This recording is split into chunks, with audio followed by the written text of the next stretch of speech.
El Imperio Inca. Antecedentes. Tuvo como sede imperial la ciudad del Cusco y data del año 1200 después de Cristo. La palabra Tahuantinsuyo proviene del nombre compuesto por dos vocablos quechuas, Tahua, que significa cuatro, y Suyo, que significa estado. Ocupó más de 3 millones de kilómetros y con más de 5.000 kilómetros sobre el Océano Pacífico. El Imperio Inca se dividió en 4 regiones: el Chinchaysuyo, Antisuyo, Contisuyo y Collasuyo. Chinchaysuyo abarca las tierras del Imperio Chimú y gran parte de los Andes del norte, desde el occidente de la ciudad del Cusco hasta Pasto, Colombia y todo Ecuador. Pachacútec inició la conquista y colonización de esta región. Posteriormente, su hijo Tupac Yupanqui y su nieto Huayna Cápac expandieron el imperio. Antisuyo, ubicado en parte de la Amazonía de Sudamérica, comprendió principalmente parte de las yungas y ceja de la montaña, donde dejaron huella como la construcción de Machu Picchu. Contisuyo, ubicado al suroeste del Cusco, dividido en 28 guamani o provincias. Collasuyo, fue el más austral de los suyos y junto con el Contisuyo formaba el Imperio Urizaya, que se extendía desde los Andes y el altiplano de Bolivia hasta el norte del río Maule, Chile. Época estatal: la Gran Expansión. El Imperio Inca estuvo dirigido por varios reinados. El primero fue el reinado de Pachacútec. Su nombre es Pachacuti Inca Yupanqui. Fue hijo del Inca Viracocha y de la Coya Mama Runtu.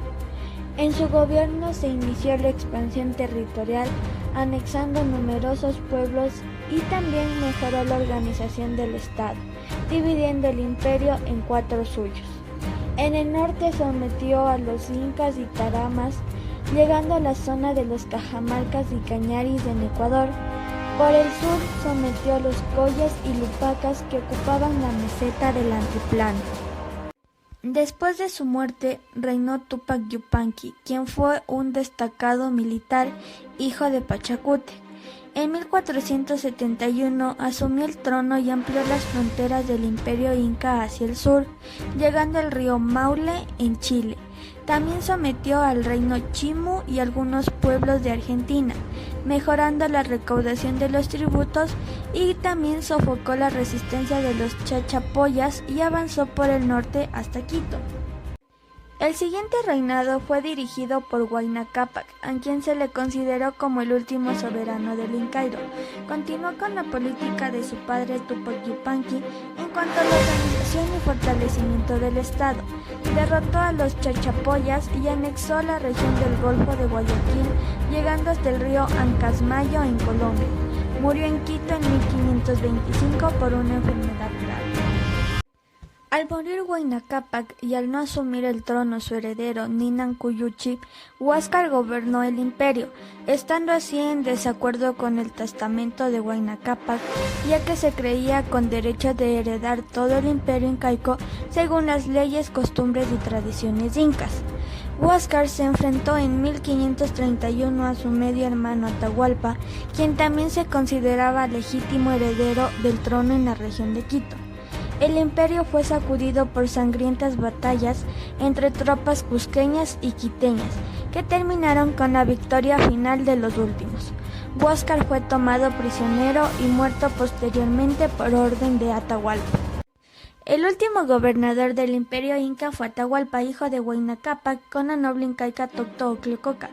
Tras la muerte de su padre se convirtió en gobernador de la ciudad de Quito y poco tiempo después se proclamó Inca en Quito, iniciando la Guerra de Sucesión Inca. Sus tropas, dirigidas por Chalcuchimac y Quisquis, derrotaron al ejército de Huáscar en la batalla de Cotabamba, entrando triunfantes al Cusco. Sin embargo, al llegar a Cajamarca fue tomado prisionero por los españoles en la batalla de Cajamarca en el año de 1532, marcando así el fin del Imperio Inca. Cristóbal Colón y la corona española.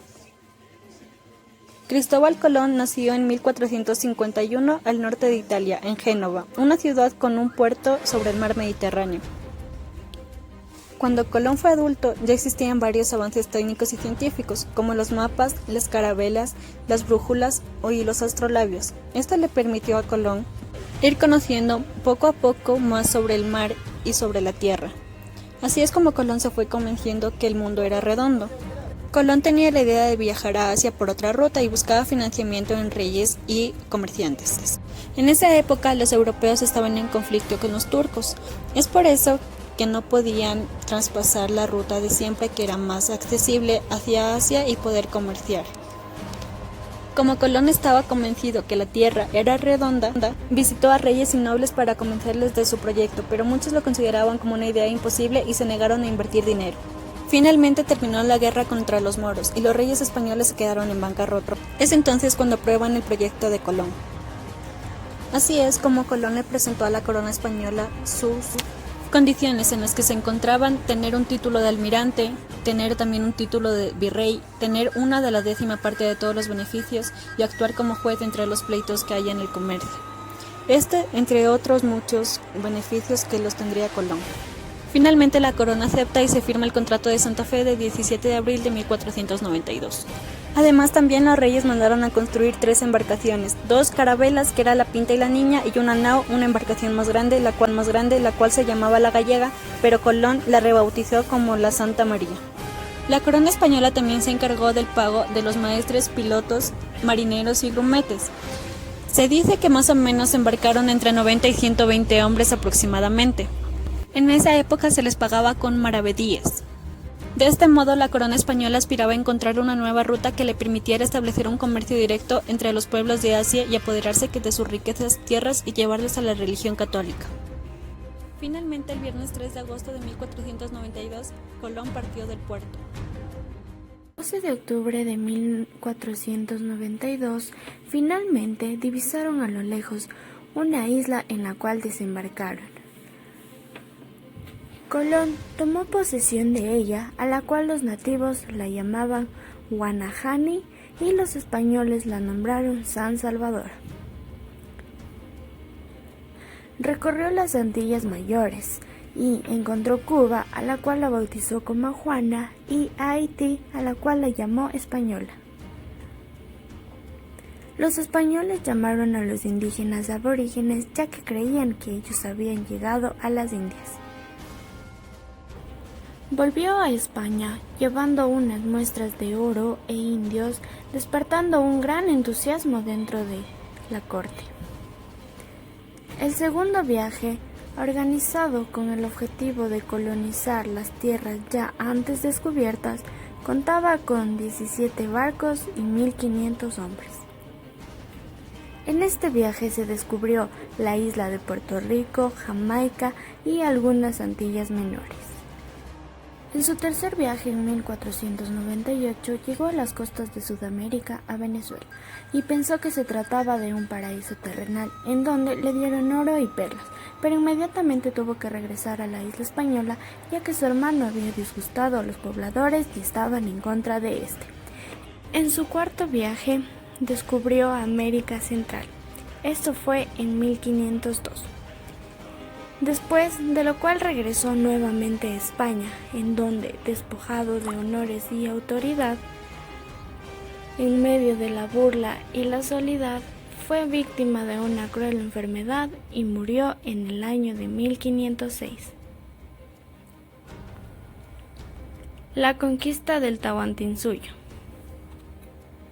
Tras varios años de expediciones españolas alrededor de América Latina, y tras la llegada de Francisco Pizarro en 1532, marcó el inicio de una gran transformación en las formas de vida de los pobladores de los Andes. La caída del Tahuantinsuyo comenzó con la guerra de los hermanos Huáscar y Atahualpa, cuando murió Huayna Cápac, padre de ambos. Huáscar se encontraba en Cusco y fue nombrado Inca del Imperio. Y Atahualpa, en Ecuador, quedó como gobernador de Quito.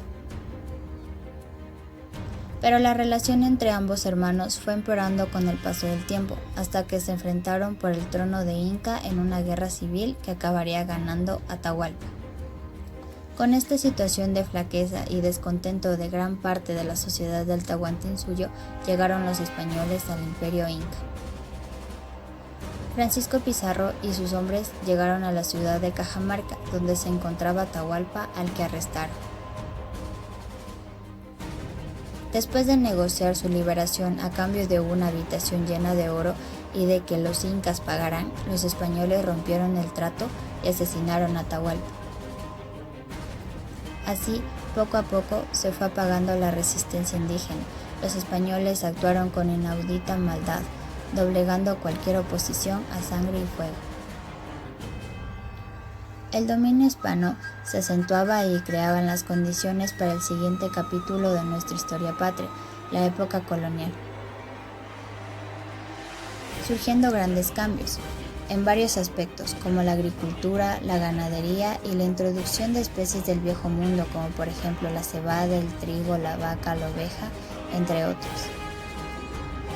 Y también nos dejó una herencia en las actividades económicas, una de las consideradas más importantes en América, que es la minería de la plata. También un aspecto importante en la transformación demográfica fue la extensión del mestizaje en sus diferentes niveles de mezcla, mestizos, mulatos, zambos, entre otros. A pesar de todas las circunstancias, América ha podido salir adelante tratando de desarrollarse día a día.